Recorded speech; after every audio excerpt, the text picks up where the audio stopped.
Bismillahirrahmanirrahim. Assalamualaikum warahmatullahi wabarakatuh. Waalaikumsalam warahmatullahi wabarakatuh. Alhamdulillah, segala puji bagi Allah Subhanahu wa taala.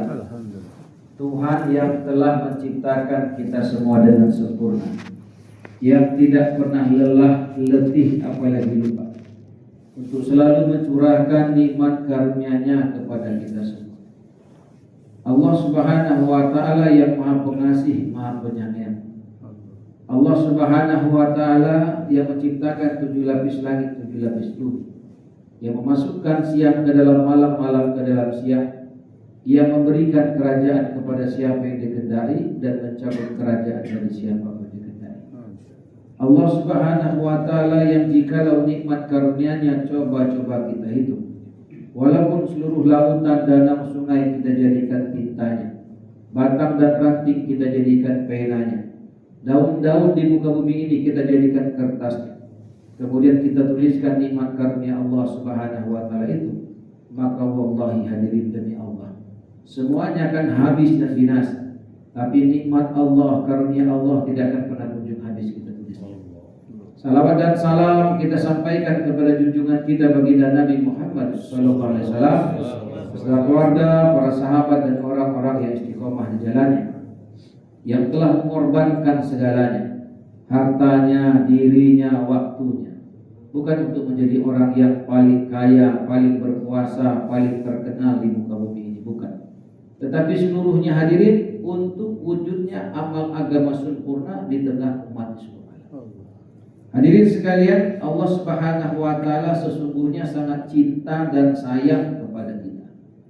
Jadi Allah Subhanahu wa taala ini dikatakan cinta sayangnya kepada hambanya 70 kali lipat lebih daripada ibu kandung terhadap anak kandungnya. Hadirin sekalian, tidak ada rasanya anak ibu kandung yang tega melihat anaknya masuk ke dalam kobaran api, itu gak ada. Senangkal apapun anaknya, yang namanya ibu tidak mau melihat anaknya susah. Kalau normal, jadi kalau ibu yang normal itu tidak mungkin tega, bahagia, senang melihat anaknya susah. Itu seorang ibu. Allah Subhanahu wa taala terhadap hambanya ini 70 kali lipat lebih cinta sayangnya kepada manusia. Jadi hadirin sekalian, buktinya apa? Buktinya Allah Subhanahu wa taala telah mengutus 124.000 nabi dan rasul. Untuk apa? Untuk memastikan agar setiap manusia itu semuanya bahagia, selamat dunia akhirat. Maka 124.000 nabi ini adalah kekasih Allah, pilihan-pilihan Allah terbaik pada zamannya, pada waktunya. Terakhir baginda Nabi sallallahu alaihi wasallam, imam para nabi, para rasul. Dengan susah payah, dengan mujahadah, bahkan banyak sekali yang menghinanya, mencacinya. Untuk apa? Untuk manusia ini, hadirin sekalian, bisa amal agama sempurna agar manusia di dunia bahagia, apalagi nanti di akhirat. Hadirin sekalian, Allah Subhanahu wa taala ciptakan dunia beserta isinya, dan manusia dihantar ke dunia ini, hadirin, itu bukan untuk selama-lamanya. Jadi manusia dihantarkan oleh Allah ke dunia ini bukan untuk selama-lamanya, tapi sifatnya sementara saja. Dan apapun yang ada hubungannya dengan dunia itu sifatnya sementara, nggak ada yang kekal abadi. Termasuk manusia, termasuk manusia. Jadi manusia ini, hadirin sekalian, di dunia ini bukan untuk tinggal, tidak. Jadi Allah tidak takdirkan manusia ini untuk tinggal di dunia selama-lamanya. Walaupun dia seorang raja, walaupun dia orang yang kaya raya, ataupun sebaliknya, dia adalah orang yang paling susah di muka bumi, itu gak akan selama-lamanya. Yang sehat juga gak akan selama-lamanya. Yang sakit apalagi. Jadi kesimpulannya, hadirin sekalian, Allah Subhanahu wa taala yang menciptakan dunia ini itu diberikan sifat sementara. Jadi kalau ada orang yang bahagia di dunia ini, kalau lambang tandanya orang bahagia itu apa kira-kira? tersenyum, betul kan? Atau ketawa, itu tanda orang yang bahagia. Kalau kita melihat orang lagi senyum, ini lagi bahagia. Apalagi kalau dia tertawa, oh berarti bahagianya besar ya. Orang dapat hadiah mobil nilainya 8 miliar. Bahagia nggak kira-kira? Bahagia. Kira-kira kalau dapat 8 miliar tersenyum apa tertawa bahagianya? Kalau Avanza mungkin tersenyum gitu ya. Kalau motor-motor bin atau tersenyum. Tapi kalau mobil 8 miliar, kira-kira gimana? Tersenyum, tertawa? Tertawa. Kira-kira berapa lama tertawanya? Setahun? 2 tahun? 3 tahun? Ada nggak orang saking bahagia tertawanya sampai 1 tahun? Rasulnya dan semenjak Nabi Adam diciptakan sampai manusia terakhir, rasanya walaupun kurangnya konslet kayaknya nggak ada yang ketawa sampai 1 tahun. Paling banter, anggaplah mungkin lanang itu ngapu, gelak terus, gelak ngapu, dari pagi ke pagi, ngapu, habis dapat hadiah undian 8 miliar mobil baru. Saya rasa nggak ada yang sanggup ketawa dari pagi sampai pagi lagi. Hadirin sekalian, karena begitulah sifat di dunia ini sementara, nggak ada yang lama. Orang yang tersenyum sementara, orang yang tertawa sementara. Bahkan kalau ada yang kehilangan apapun yang dicintai, bersedih. Misalnya istri kehilangan suami atau suami kehilangan istri, sedih. Tapi rasanya belum ada orang saking sedihnya nangisnya sampai 1 tahun, nggak berhenti, itu kan. Paling banter orang sedihnya ya sehari 2 hari. Itu pun nggak 24 jam nangisnya, habis puluh air mata. Ya, sedih padanya nangis mungkin 1 menit, 2 menit, 5 menit. Begitu sudah itu tenang lagi, ingat sedih lagi, karena sementara. Hadirin sekalian, cuman hari ini banyak manusia ini nggak paham. Dipikir dunia ini tempat tinggal, sehingga habis waktunya, tenaganya, pikirannya untuk apa? Untuk menyempurnakan dunianya, menyempurnakan rumahnya, menyempurnakan kendaraannya, menyempurnakan fisiknya. Berapa banyak orang hari ini yang gendut kepengen kurus, macam-macam suplemen dibeli. Bahkan sekarang ada usus dipotong-potong. Biar apa? Biar kurus. Ada yang main suntik. Wah, main suntik ada juga. Biar apa? Biar kurus. Yang kurus seperti Bupati Kaur. Dia bilang, "Pak, aku ini lagi ngumpul," kata. "Ngapa? Aku ndak gemuk, ndak baca-baca. Lah sedang lu saya makan," katanya. Cuma pelor lah dulu dimakan. Ini tidak gemuk-gemuk. Jadi itulah manusia. Yang kurus kepengen gemuk, yang gemuk kepengen kurus. Rambut yang lurus pusing kepengen ikal, sehingga pergi ke salon camono caronyo rambut jadi ikal. Yang ikal, yang keriting pening palanya nengoknya, ngapalah ikalku kayak keriting ini kepengen diluruskan, sehingga macam-macam jenis sampo dibuat untuk rambutnya lurus. Yang hitam kepengen putih, yang putih orang Eropa kepengen hitam, sehingga mereka cari pantai berjemur biar kulitnya hitam. Yang putih segala salep dibelinya. Ya, ini krim pemutih dalam 10 hari beli, ternyata tidak cukup. Hadirin sekalian, karena memang hadirin sekalian, Allah Subhanahu wa Ta'ala ciptakan dunia beserta isinya termasuk manusia ini sebenarnya, hadirin sekalian, itu sementara. Jadi bukan untuk menyempurnakan. Jadi kalau ada orang ingin menyempurnakan fisiknya, penampilannya, tak akan pernah sempurna. Orang-orang luar negeri itu hidungnya mancung-mancung. Saya pernah ketemu orang Turki, hidungnya dioperasi. Kenapa? Karena kemanculungan. Kepengen hidungnya pesek. Nah, saya bilang terbalik. Yang kami pesek kepengen mancung. Cari plastik dioperasi. Datang panas memuai hidungnya. Hadirin sekalian, begitulah manusia. Jadi kalau kita ingin menyempurnakan penampilan, menyempurnakan menyempurnakan keperluan, menyempurnakan rumah, menyempurnakan yang lain, siap-siap kecewa. Siap-siap kecewa. Tetapi kalau kita ini hadirin di dunia ini ingin menyempurnakan iman dan amal, menyempurnakan agama, siap-siap bahagia. Walaupun belum sempurna, walaupun. Contohnya hadirin sekalian Nabi Ibrahim alaihissalam. Nabi Ibrahim ini hari-hari ingin menyempurnakan agama. Belum kenal sama Allah. Ketika di zaman Nabi Ibrahim orang menyembah berhala. Bapaknya Nabi Ibrahim tukang buat Tuhan berhala. Nabi Ibrahim sebagai anak disuruh memasarkan Tuhan. Coba balik kira-kira. Jadi bapaknya buat Tuhan untuk disembah, patung disembah. Nabi Ibrahim kecil disuruh jualan. Nabi Ibrahimnya mikir, ini Tuhan dibuat pakai tangan, kemudian diperjualbelikan, lalu disembah. Tidak masuk di kepala Nabi Ibrahim. Maka singkat cerita, adik sekalian dia cari terus Tuhan ini. Dia lihat laut, oh ini Tuhan. Tenaga sampai ke tepi, oh bukan Tuhan katanya. Ditengok matahari, oh ini Tuhan, karena bisa menerangi seluruh alam. Pas malam, lenit, weh bukan katanya. Bulanilah Tuhan, baca kalahkan matahari.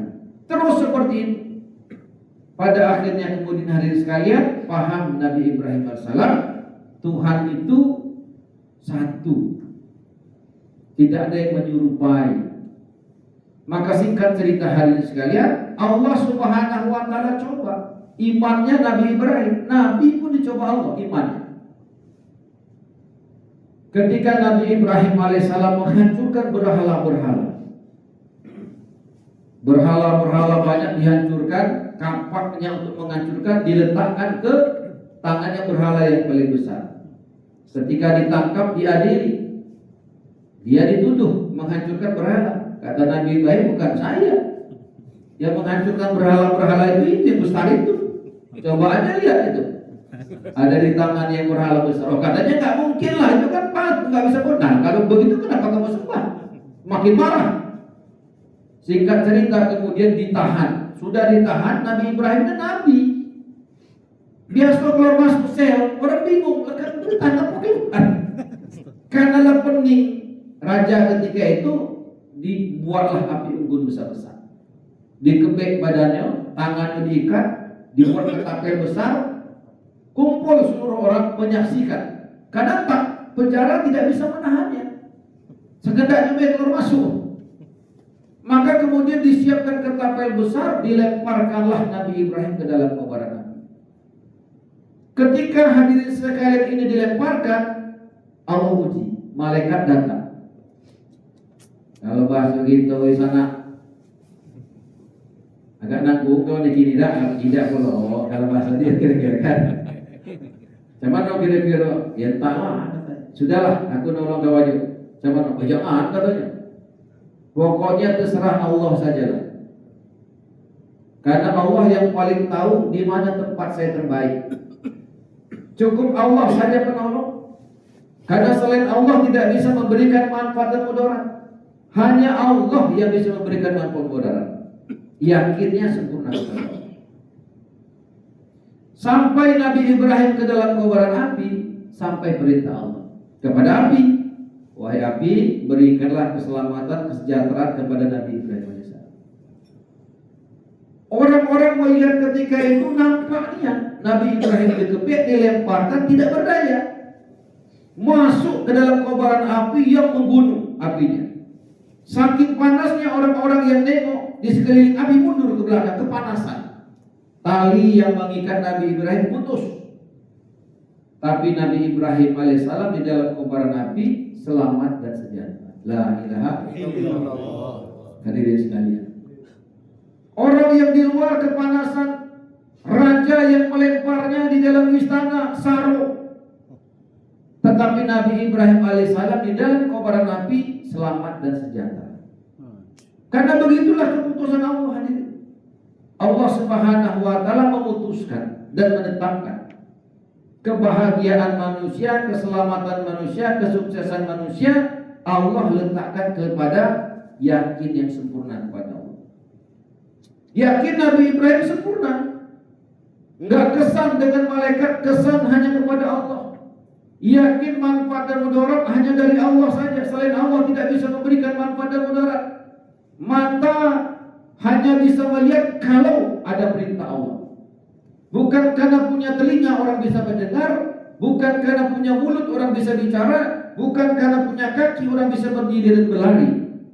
Contohnya, ada orang punya telinga tak pacak dengar, ada orang punya mulut tak pacak ngece, ada orang punya kaki tak pacak berjalan berdiri, karena kaki berdiri berjalan karena Allah. Mulut bisa bicara karena Allah, telinga bisa mendengar karena Allah. La ilaha illallah. Hadirin sekalian, keyakinan ini bukan turunan. Jadi keyakinan ini, iman ini bukan karena turunan, tapi karena usaha, karena mujahadah. Maka kita disampaikan oleh guru-guru kita ini untuk minimal setiap hari kita bicarakan kebesaran Allah 25 majelis, 25 kali setiap hari. Untuk apa? Untuk membenarkan iman yakin kita kepada Allah. Nah, hari ini kenapa iman kita lemah? Karena yang kita bicarakan dunia, yang kita lihat dunia, yang kita dengar dunia, yang kita kejar dunia, yang kita rindukan dunia, yang kita takutkan dunia, yang kita pikirkan dunia. Akhirnya di dalam hati kita ini yang harusnya hanya ada Allah, tetapi ada di dunia. Coba kalau kita rekam pembicaraan kita 24 jam, ada nggak pembicaraan mengenai kebesaran Allah? Jangan-jangan tidak ada. Kita bicarakan kebesaran rumah, kebesaran kendaraan, kebesaran jabatan, kebesaran kebun sawit. Wih, cuman begini aku sawit. Wih, agak lumayan gini nih. Berapa? Oh, sekian. Wah, gitu. Agak lumayan juga nih gitu. Pembicaraan itu ada sekalian akan terekam dalam hati kita. Bukan tidak boleh kita berkebun, silakan. Bukan tidak boleh kita punya jabatan, silakan. Tetapi kalau kita hadirin sekalian paham manusia Allah Subhanahu wa ciptakan ini dan hantarkan di dunia ini satu saja maksudnya untuk ibadah kepada Allah. Ibadah kepada Allah ini hadirin sekalian bukan perkara ringan. Kita bisa ibadah kepada Allah kalau ada iman. Kalau nggak ada iman nggak bisa. Kita biasa bisa berpuasa kalau ada iman. Kalau nggak ada iman nggak ada kekuatan. Seperti di ruangan kita ini, di masjid ini lampu baru, AC baru. Tapi kalau nggak ada listriknya, nggak bisa nyala. Ada listriknya, cuma 1.200. Pasang AC 1, nggak angkat, turun. Begitulah iman hadirin. Iman kita kalau strong, iman kita kuat, amal jadi mudah. Tapi kalau iman kita lemah, amal menjadi susah. Contoh kita lihat misalnya masjid-masjid kita di Indonesia ini khususnya, itu banyaklah tiangnya daripada orangnya. Banyak nggak masjid begitu? Bahkan masjid-masjid musola hari ini banyaklah celengannya daripada orangnya. Celengan di masjid sampai 100 buah. Yang sholat cuma 2 orang. Hadirin sekalian. Bukankah dikatakan siapa yang menegakkan sholat, menegakkan agama, siapa yang meninggalkan sholat, meruntuhkan agama? Jadi kalau di satu kampung ada 1.000 orang Islam, kalau yang sholat cuma 2 orang di masjid, artinya ada 2 yang menegakkan agama, ada 998 orang yang meruntuhkan agama. Sehingga wajar kemudian bumi suka goyang-goyang. Sehingga wajar kemudian terjadi banjir besar, tsunami dan segala macamnya. Hadirin sekalian, Allah Subhanahu wa taala janjikan siapa yang mencintai masjid, Allah janji akan mencintainya. Siapa yang memakmurkan masjid, Allah berjanji akan memberikan kemakmuran kepadanya. Kalau Allah cinta kepada kita, mana mungkin bumi tidak cinta? Kalau Allah cinta kepada kita, mana mungkin gunung tidak cinta? Kalau Allah cinta kepada kita, mana mungkin lautan, sungai, udara tidak cinta kepada kita? Hadirin sekalian, jelas di mata kita hari ini. Kita bisa melihat bagaimana kemudian Indonesia yang dikatakan kepingan-kepingan surga yang jatuh ke bumi, maknanya tidak ada kebaikan untuk manusia yang tidak Allah berikan kepada orang Indonesia. Tanah yang subur di Indonesia. Tandanya apa? Dulu ada penyanyi, kalau nggak salah Gombloh, syairnya itu tongkat kayu dilempar jadi tanaman. Seakan-akan lagu itu ingin mengilustrasikan tanah Indonesia ini tersubur di dunia. Yuk kita buktikan. Ada Mas Karno pemimpin Bengkulu Express. Di skip ada Bengkulu Express ya. Di depannya ada pohon korma. Kalau nggak salah 2 atau 3 ya. 2 atau 3 batang gitu kan. Itu ditanam, tumbuh subur. Buahnya lebat. Padahal orang-orang dulu berpikiran kalau nanam korma nggak mungkin berbuah, tumbuh mungkin, berbuah nggak mungkin. Tapi terbantahkan. Di Sumsel, satu kabupaten, saya lihat di beritanya, ada orang nanam kurma, pagar alam, warna yang kuning-kuning itu, berbuah lebat. Orang datang ke kebunnya beli. Artinya hadirin sekalian, betul tanah Indonesia ini sumurnya minta ampun. Iklim Indonesia terbaik. Di tempat lain kalau panas aspal memuai, ban mobil, ban motor memuai. Tempat kita kalau panas tidak pula buat susah. Kalau musim dingin di tempat lain salju turun, susah. Atap rumah penuh salju, depan rumah penuh salju, jalan-jalan penuh salju. Di Indonesia ini Masya Allah, tempat dingin kita tuh di Kepahyang, di Rejang Lebong, di Lebong, malah diburu orang. Dan sekalian, tidak tersisa, justru dicari. Karena dinginnya tidak membuat susah. Hadirin sekalian, dan kemudian laut kita Masya Allah, ikan terbaik ada, minyak bumi terbaik ada, sungai, danau, mutiara. Di dalam perut bumi Indonesia ada emas, batu bara, nikel dan segala macamnya. Orang katakan Indonesia ini negeri yang hijau royo-royo. Maknanya di mana mata memandang hijau. Apalagi kita di Bengkulu, Masya Allah, sulit kita temukan ada rumah yang gak nanam pohon di rumah. Depan rumah pohon kelapa, di belakang alpukat. Alpukat apa yang besar-besar itu namanya? Mentega. Hah? Mentega. Aligator. Kanan lengkeng, kiri pisang. Pokoknya hampir setiap rumah ada pohon. Kalau kita haji dan umroh, rasanya susah kita temukan ada rumah orang Arab nanam alpukat. Belum pernah ketemu saya. Betul enggak? Apalagi ada pisang Ambon, belum. Lengkeng, apalagi. Salak, jauh.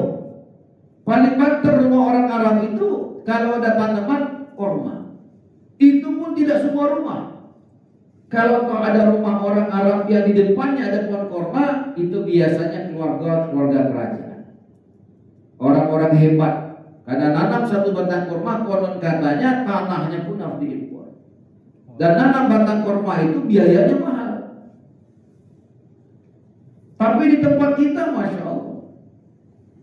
Terus bedanya apa? Bedanya kalau kita datang ketika haji dan umrah bertamu ke rumah orang Arab, mungkin di rumahnya nggak ada pohon pisang Ambon, nggak ada tuh pohon jambu air, nggak ada tuh pohon jeruk, alpukat dan sebagainya.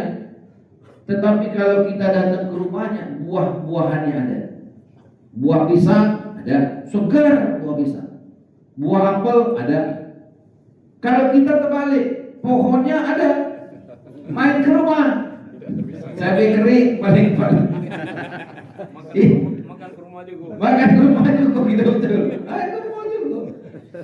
Artinya hadirin sekalian, kenapa begitu? Bukan karena tanah Indonesia tidak subur kalah negeri Arab. Berarti orang Indonesia pelit-pelit. Saya bilang Indonesia ini terkenal kebaikan di seluruh negara. Apakah kurang fakultas pertanian? Banyak. Profesor, doktor, S1, S2 banyak.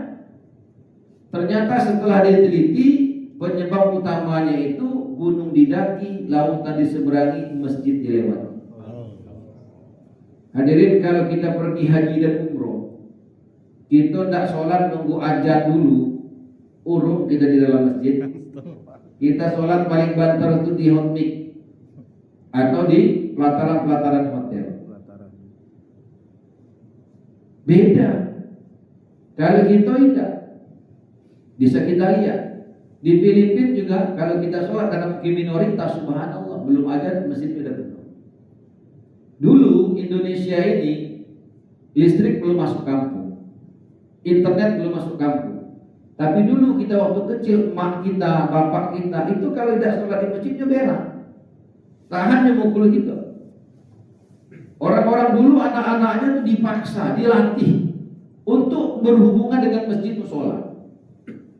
Maka dulu biasa setelah maghrib terdengar suara ngaji, lain suasananya. Maka dulu hadirin sekalian, emak kita punya anak 12, nyosorang ngurusnya.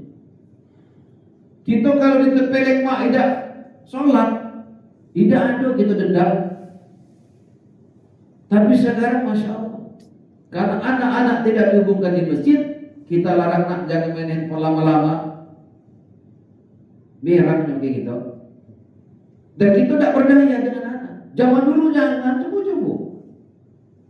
Kita tidak ngomong langsung dengan orang tua, itu segan minta ampun.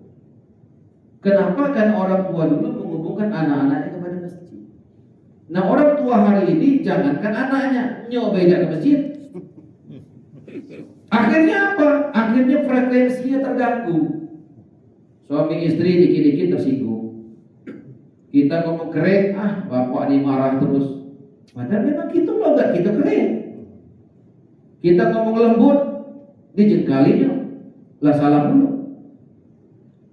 Persoalannya apa? Bukan soal ngomong keras, bukan soal lembut. Persoalannya hadirin sekalian, hubungan dengan masjid itu tidak tersambung. Kita tidak ada waktu untuk berkontribusi terhadap program masjid. Rasulullah SAW ketika hijrah dari Mekah ke Madinah, masalahnya banyak, ekonomi, sosial, budaya, kesehatan banyak. Tapi yang dilakukan Rasul ketika itulah membangun masjid. Masjidnya tiangnya hanya batang korma, atapnya hanya pelemah korma, lantainya hanya pasir. Tapi programnya yang istimewa. Ada 4 program masjid Rasul: dakwah ilallah, ta'lim wa ta'lum, zikir, ibadat, khidmat. 4 program ini. 4 program ini ketika dibuat, maka Masjid Nabawi menjadi asbab terpancarnya cahaya. Kegelapan-kegelapan yang ada di Madinah ketika itu Allah hilangkan, Allah singkirkan. Dengan apa? Dengan program masjid buka 24 jam. Maka lahirlah generasi-generasi terbaik ketika itu. Ada preman besar yang kepengen membunuh Nabi. Nabi sendiri katakan kalau ada Nabi setelah Rasul, Umar Nabi. Hadirin. Ada budak yang gak pernah lemhanas, gak pernah S1, tapi Allah angkat jadi gubernur tanpa kampanye, tanpa debat. Kalau kita pikir ada budak jadi gubernur, tidak lemhanas, kira-kira macam mana? Bubar itu pemerintahan. Tapi kenapa Sayyidina Bilal radhiyallahu anhu jadi gubernur dan sukses kepemimpinannya? Karena Allah tolong. In tansurullah yansurkum, tolong agama Allah, Allah akan tolong kita. Jadi kalau kita ingin ditolong dalam membangun rumah tangga menjadi rumah tangga yang sakinah mawaddah warahmah, tolong agama Allah. Kalau kita ingin ditolong mendidik anak kita menjadi anak yang soleh soleha, hafiz hafizah, alim alimah, dai daya, abid abidah, tolong agama Allah. Kalau kita ingin ditolong dalam berkarir kita, dalam bekerja kita, tolong agama Allah. Kalau kita ingin ditolong di dalam kehidupan kita, bahkan ketika sakaratul maut menjemput kita di masar, di sirat, tolong agama Allah. In tansurullah yansurkum. Bagaimana cara menolong agama Allah? Salah satunya adalah kita bantu memakmurkan masjid. Maka retreat merah putih ini dalam konteks itu sebenarnya. Kita belajar bagaimana membagi waktu berkontribusi untuk apa? Untuk membuka masjid musholah 24 jam. Bagi yang Islam, bagi non muslim, rumah ibadah masing-masing. Hadirin sekalian, akhirnya kita paham, oh ini rumah Allah. Kenapa hari ini orang malas ke masjid? Masjid tidak senyaman rumah. Di rumah ada AC dingin lemah, di masjid nyamuknya banyak, panik, bau jengkol bol.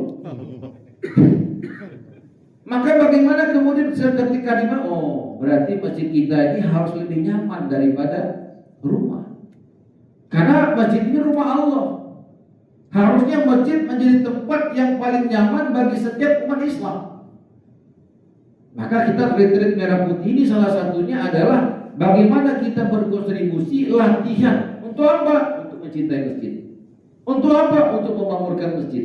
Agar apa? Agar Allah cinta kepada kita.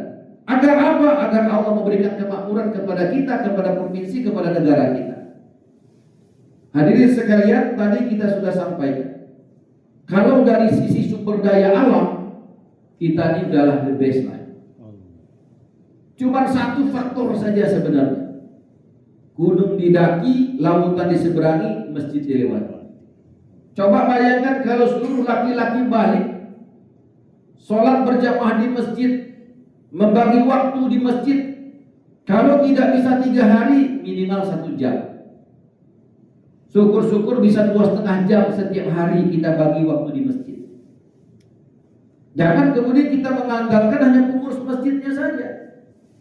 Tapi kalau setiap orang punya komitmen, ini masjid rumah Allah, yang menciptakan saya Allah, yang membuat mata saya melihat Allah, yang membuat telinga saya bisa mendengar Allah. Nggak boleh kemudian saya nggak peduli dengan rumah Allah. Kalau di rumah saya banyak makanan, maka di rumah Allah harus ada makanan. Kalau di rumah saya ada minuman, di rumah Allah harus ada minuman. Kalau saya nyaman di rumah, maka di masjid saya harus lebih nyaman. Kalau setiap orang laki-laki balik, hadirin sekalian, membagi waktu 1 jam saja ke masjid. Coba kita bayangkan, waktu ada 24 jam.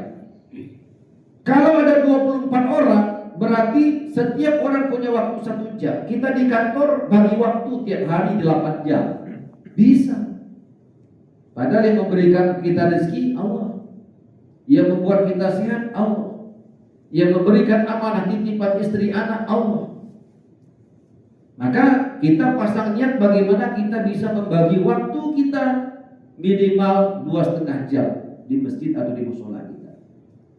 Ngapain 2,5 jamnya? Bisa dengan dakwah ilallah. Tidak bisa saya pada dakwah itu. Kalau tidak bisa dakwah ilallah, padahal dakwahnya sederhana, bukan ngajar. Jangan kalau kita baru retreat langsung halal haram itulah. Iya, lah kalau ulama.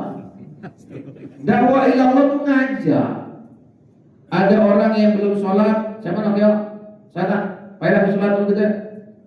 Aku dalilnya mau ngajak-ngajak, tanya ke ustaz, dalilnya punya kamu cuma aja.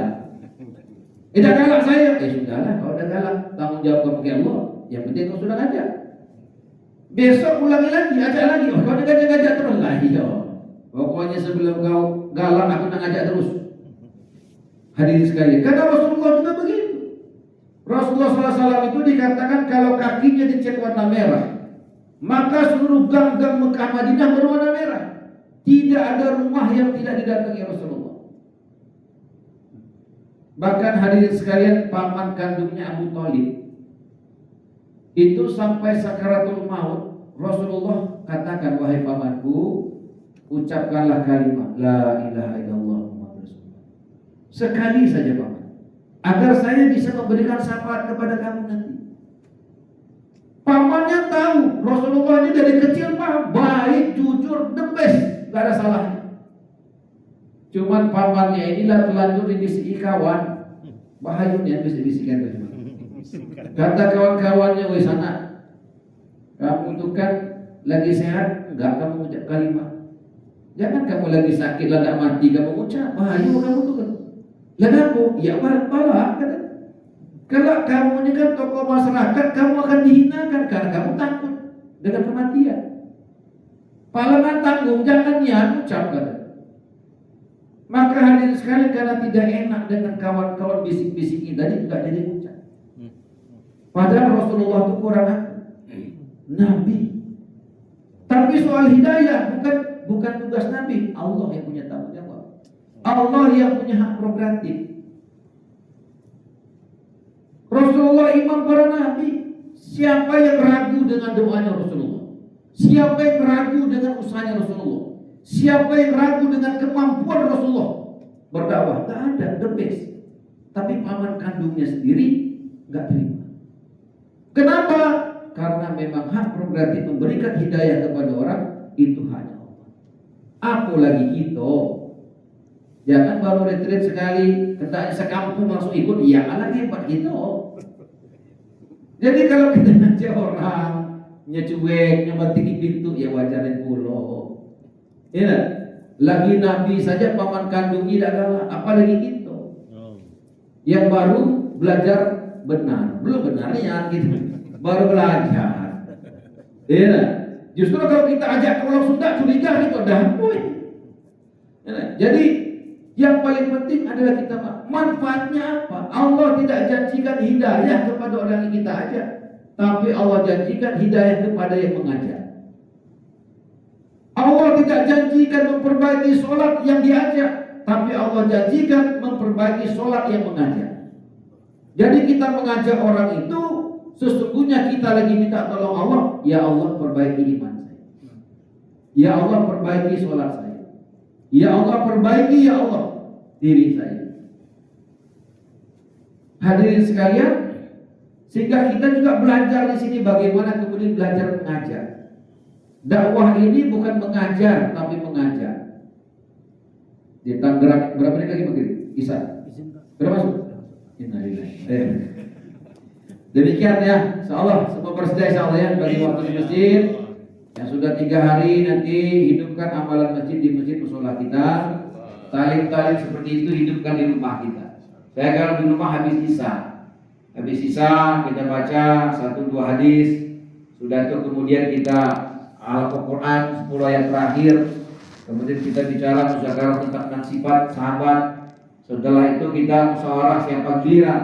Kalau hari ini saya, besok istri, anak, sehingga semuanya baca kitab. Setelah itu kita doa sama-sama. Insya Allah nanti rasakan bagaimana anak yang gak nurut jadi nurut. Anak yang suka belagu, insya Allah Allah jadikan tumbuh rasa cinta dan sayang. Semoga Allah Subhanahu Wa Taala berikan kepahaman kepada kita. Semoga Allah Subhanahu Wa Taala jumpakan kita bukan hanya di dunia yang sementara, tapi di surga selama-lamanya bersama Rasulullah SAW. Subhanallah wa bihamdihi, subhanakallahumma wa bihamdika, asyhadu an la ilaha illa anta astaghfiruka wa atubu ilaik. Assalamualaikum warahmatullahi wabarakatuh.